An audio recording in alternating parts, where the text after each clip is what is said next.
अगर आज भी ये रिश्ता पक्का नहीं हुआ तो मुझसे बुरा कोई नहीं होगा। अपनी इस गंदी शक्ल पर थोड़ा सा मेकअप थोप ले।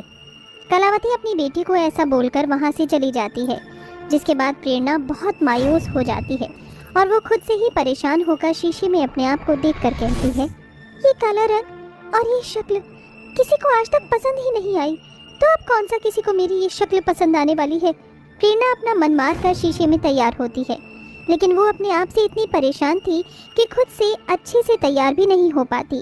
वो सिंपल सा एक सूट पहन लेती है और सभी मेहमानों के सामने आ जाती है। तभी उसको देखते ही लड़की की माँ कहती है, अरे मोरे भैया, ये तो पूरा काला कोयला है। हे भगवान, इस काली कोयल से मैं अपने बेटे की शादी नहीं करवा सकती। ये सुनते ही कलावती को गुस्सा आता है और वो पुष्पा से कहती है, ये तुम कैसी बातें कर रही हो? किसी के काले गोरे होने से कुछ फर्क नहीं पड़ता। वो इंसान कितना अच्छा है ये बहुत ज़्यादा महत्वपूर्ण है। और मेरी बेटी बहुत संस्कारी है। जैसी आजकल लोगों को अपने घर के लिए बहू चाहिए होती है, बिल्कुल वैसी ही है। तभी पुष्पा का बेटा लकी उसके कान में कहता है, ना ना माँ, नहीं, मैं नहीं करूँगा इस काले कोयले के साथ शादी। इसको तो मैं अपने दोस्तों के सामने भी नहीं ले जा पाऊंगा। अरे बेटा, तू चिंता क्यों करता है? इस कल्लो मैया की शादी तो तुझसे होने से रही। चल अब चलते हैं यहाँ से। फिर से एक और बेइज्जती होने के बाद प्रेरणा से रहा नहीं जाता और वो रोते हुए अपने कमरे में चली जाती है और अपने कमरे का दरवाज़ा बंद कर लेती है। बाहर से कलावती अपनी बेटी प्रेरणा से कहती है, हाँ हाँ, छुपा ले मुँह, कल मुँह ही करम जली। मुझे तो पता ही था कि इस बार भी तेरा रिश्ता होने से रहा। कलावती ऐसा कहकर अपने पति के पास जाती है। मैं तो इससे बहुत ज़्यादा परेशान हो गई हूँ। पता नहीं हमारे खानदान में इतनी काली लड़की पैदा कैसे हुई। मुझे तो लगता है ये सब तेरी ही गलती है।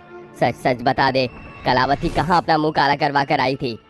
आप मेरे चरित्र पर उंगली उठा रहे हो? ये मैंने कभी सोचा भी नहीं था। इस कल्लो मैया की वजह से मुझे क्या क्या दिन देखने पड़ रहे हैं।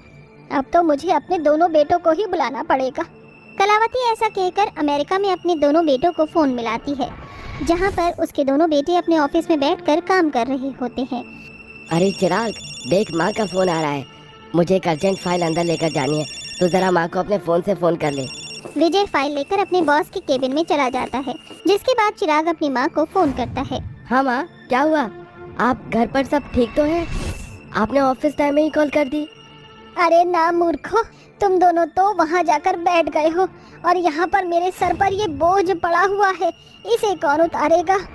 अरे माँ, आप कौन सी बोझ की बात कर रही हो? हम अच्छा खासा कमा कर आपको पैसे भिजवा देते हैं। घर में किसी चीज़ की परेशानी नहीं होने देते। फिर आप ऐसा क्यों बोल रही हो? तेरी जो ये बहन है ना, इसके काले रंग की वजह से इसका कोई रिश्ता नहीं हो रहा और अब मैं तो हो गई हूँ तंग। इसीलिए दोनों तुरंत के तुरंत वापस लौट आओ, नहीं तो मैं इस कल्लो को इस घर से धक्के मारकर निकाल दूंगी। अपने बेटे को धमकी देकर कलावती तुरंत फ़ोन काट देती है, जिसके बाद चिराग इस बारे में अपने भाई विजय को बताता है। उन दोनों के पास अब कोई भी ऑप्शन नहीं था, क्योंकि उन्हें अपने घर गए हुए भी कई साल हो चुके थे। वो दोनों अपनी और अपनी पत्नियों की टिकट कराते हैं और अपने गांव पहुंच जाते हैं। अरे माँ, दरवाजा खोलो, तुम्हारे दोनों बेटे आ गए हैं। जैसे ही कलावती दरवाजा खोलती है, दरवाजे पर उसके दोनों बेटे अपनी दोनों अंग्रेजन पत्नियों के साथ खड़े होते हैं। अरे मेरे लाल, मेरे हरे, मेरे गुलाबी, मेरे नीले, मेरे लाडले बेटे, आ जाओ, अपनी माँ के गले लग जाओ। तुम्हारी माँ का सीना कब से तुम्हें गले लगाने के लिए तड़प रहा था। कलावती अपने बेटों को गले लगाने के बाद अपनी अंग्रेजन बहुओं से कहती है, अरे वाह, इस बार तो मेरी अंग्रेजन बहू भी साथ आई है। चलो चलो आ जाओ, मेरे पैर छू लो और मुझसे आशीर्वाद ले लो। कलावती के कहते ही उसकी दोनों अंग्रेजन बहू उसके पैर छूते हुए कहती हैं, नमस्ते मामी जी। प्रणाम मामी जी, कैसी हो आप? मैं तो ठीक हूँ, तुम दोनों बताओ, बड़ी कमजोर लग रही हो। चलो तुम्हें देसी घी के पराठे खिलाती हूँ, जिससे तुम बहुत जल्दी मोटी हो जाओगी। जहाँ पूरा परिवार एक दूसरे को प्यार प्रेम दिखाता है, वहीं बेचारी प्रेरणा पूरे परिवार से अलग अपने कमरे में ही घुट रही होती है, जिसके चलते सबसे पहले सोफिया और एलिना उसी के पास जाती हैं, क्योंकि उन्हें अपनी काली ननंद के काले रंग से कोई भी दिक्कत नहीं थी। वो उसके दिल से बहुत प्यार करती थी, मानो जैसे उसकी ननंद उनकी दुलारी हो। तुमने खुद को यहाँ अकेले बंद क्यों किया है प्रेरणा? रो रो कर तुम्हारा तो हालत ही बिखर गया। बिखर नहीं भाभी जी, बिगड़ गया है। इस घर में मुझे कोई भी प्यार नहीं करता सिवाय आप दोनों के।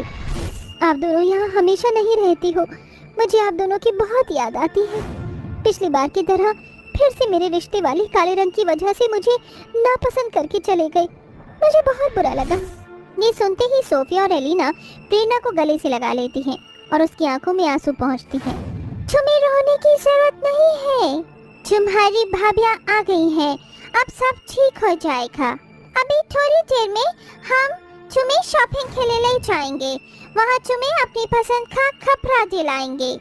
जैसे ही सोफिया और एलिना प्रेरणा को अपने साथ कमरे से बाहर लेकर आती, कलावती, दुर्गेश और उसके दोनों भाइयों का उसकी शक्ल देखते ही मुंह बन जाता है। हम अपनी प्रेरणा को बाजार लेकर जा रहे हैं, हमको आने में देरी हो जाएगी। चलो प्रेरणा, चलते हैं ढेर सारी शॉपिंग करने।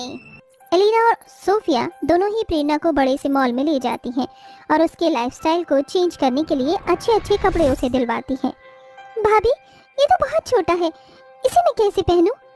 ओहो ननद जी, छोटा नहीं, शॉर्ट ड्रेस बोलते हैं इसको, जाओ जल्दी पहन कर दिखाओ।